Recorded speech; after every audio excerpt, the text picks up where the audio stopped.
Now, in 1996, the word spiritual is, unfortunately, highly suspect.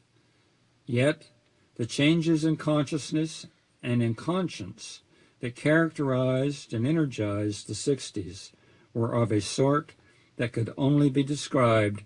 as oceanic, and they were a direct outgrowth of drug-inspired mysticism.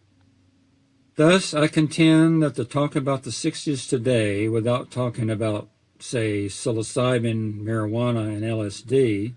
as, except in derisive asides, the media has been doing ad infinitum, is to be guilty of the most dishonest sort of revisionism. Moreover, a panel on the 60s that ignores or downplays the contribution of psychedelics would be akin to a panel on eggs that ignores or downplays the contribution of hens. In closing, let me confess that were I granted a single ride in a time machine, I would not choose to be beamed back to 1967.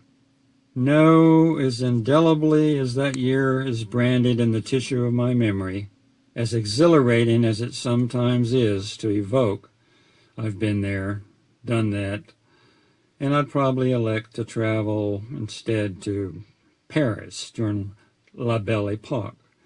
or the 15th century Japan, where I might hit the meditation mat, the mountain trails, the sake bars, and the whorehouses with my idol Ikkyu Sojun. However, my refusal to cling to my formative years does not mean that I'll ever sit quietly while clueless hacks, tedious skull muffins, and secretly envious kids malign a period of our recent history that towered above all others in shining promise,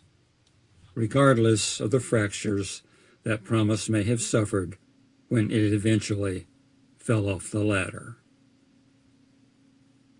Those were introductory remarks at a panel discussion at the Northwest Book Fest, 1996, and was later that year published in a magazine called Point No Point.